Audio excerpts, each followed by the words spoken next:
जय श्री राम। मेरे भरणी नक्षत्र के प्यारे जातक जातिका, आपके बारे में इंपॉर्टेंट इंफॉर्मेशन जो आपके जीवन के लिए बहुत ही महत्वपूर्ण है उसको आज देना चाहता हूं। आपका जन्म किस लिए हुआ है, किस कार्य के लिए हुआ है, किस दिशा में आपको लाभ प्राप्त होगा, कैसे आपको जीवन में लाभ प्राप्त होगा, ये सारी जानकारियां, आप जीवन में क्या करने इस धरती पर आए हैं, कितनी सफलताएं आपको प्राप्त होनी है, इन सारे बिंदुओं पर आज इस कार्यक्रम में हम फोकस करेंगे और जानकारी देंगे।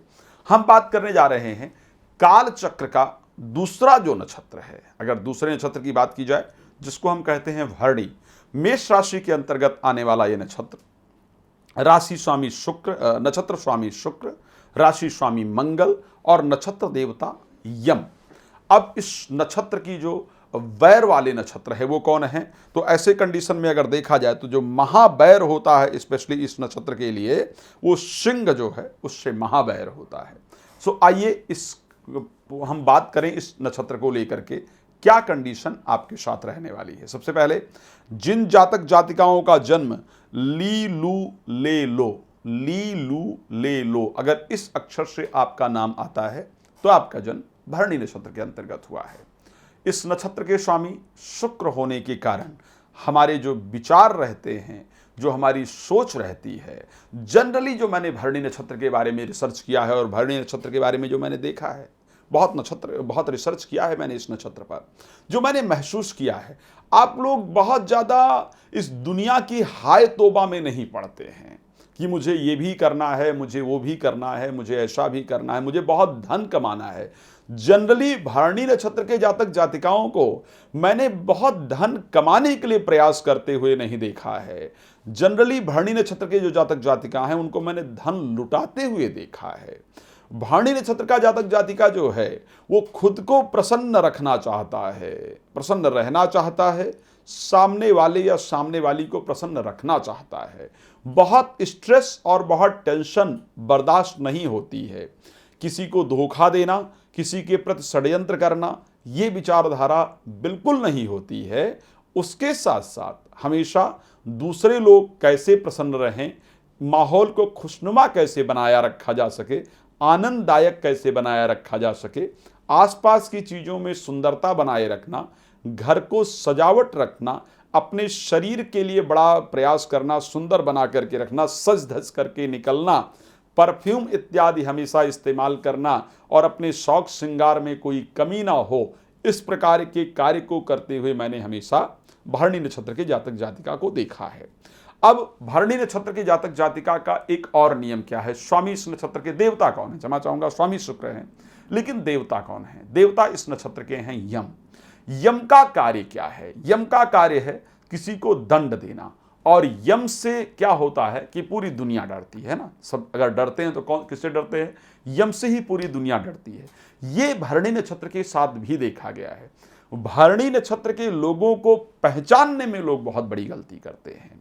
लोगों को लगता है कि धोखा दे सकते हैं, या लोग कहीं ना कहीं जो सच्चाई है आपकी, जो आपकी सुंदर इच्छा है, जो आपका अच्छा मन है, उसको ना पहचान करके आपको लोग धोखा दे देते हैं और साइड हो जाते हैं, और उस धोखे का आपको कोई मतलब भी नहीं पता चलता है कि क्यों इस प्रकार की चीज़ें हो रही हैं, जिस कारण से जीवन संघर्षपूर्ण होता है, जीवन में जल्दी सफलता प्राप्त कर पाना मुश्किल होता है।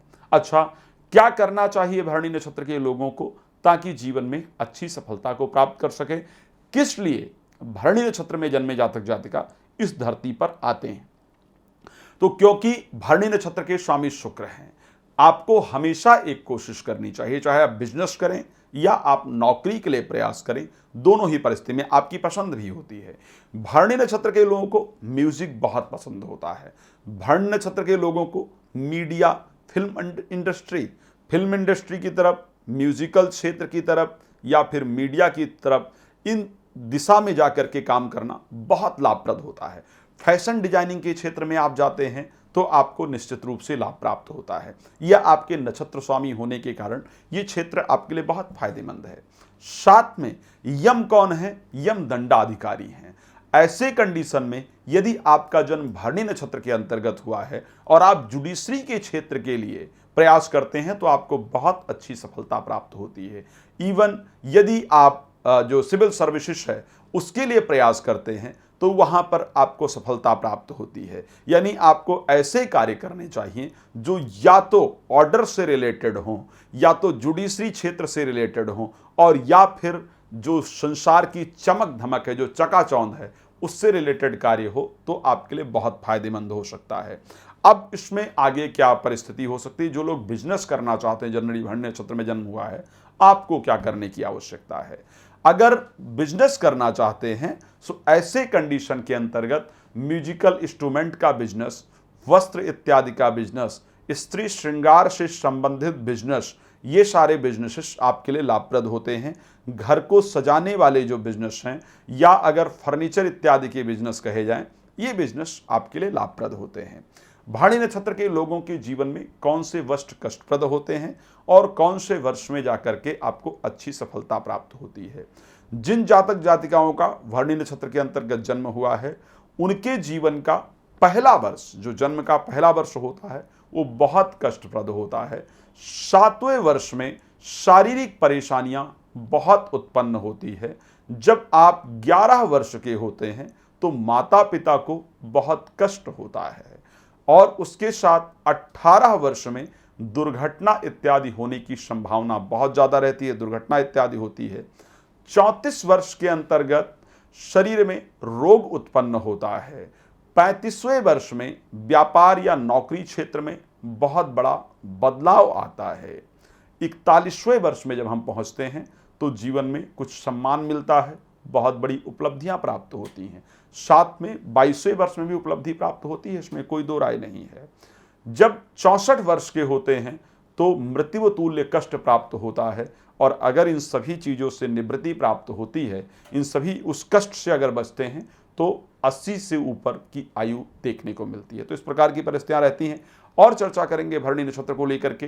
रात को 9 बजे और दोपहर 12 बजे आपके साथ लाइव जुड़ता हूं। आप मुझे कॉल कर सकते हैं, अपने बारे में जानकारी प्राप्त कर सकते हैं। उससे पहले ये फ्री ऑफ कॉस्ट होता है, लाइव ध्यान रखिएगा। उससे पहले, उससे बाद में बात करना चाहें, कॉल अपॉइंटमेंट लें, बात करें। आपका बहुत धन्यवाद। जय श्री राम।